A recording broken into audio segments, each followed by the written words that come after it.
Səbaildə qadına qarşı baş verən zorakı hadisəyə hüquqi qiymət verilmədi. Məhkəmə qərarı narazılıq doğurur.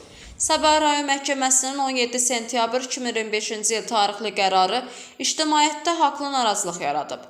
Məsələ ondan ibarətdir ki, Nigar Məmmədova adlı vətəndaş Əfsanə Əliyeva tərəfindən avtomobili ilə vurulduqda və ictimai qaydanı pozaraq zorakı hərəkətlərə məruz qaldıqdan sonra hüquq mühafizə orqanlarına müraciət etsə də istintaq orqanı bu hadisəyə cinayət tərkibi qiymət verməyərək işi bağlamışdı. Hadisə 1 iyul 2025-ci il tarixində baş verib.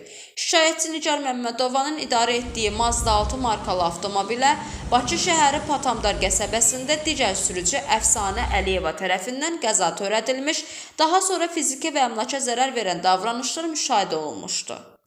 Tibbi ekspertiziyanın rəyi ilə Nigar Məmmədovanın bədən xəsarətləri aldığı təsdiqlənsə də, istintaq orqanı bu zədələri hüquqi qiymətləndirməmiş, şahid ifadələri tam araşdırmamış, hadisə nəticəsində ciddi xəsarət və maddi zərərə baxmayaraq cinayət tərkibinin olmadığına qərar verilmişdi.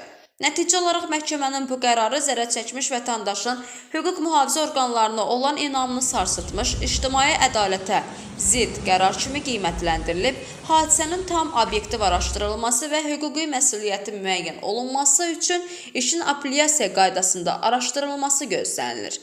Məsələ ilə bağlı qarşı tərəfin mövqeyini dinləməyə hazırıq.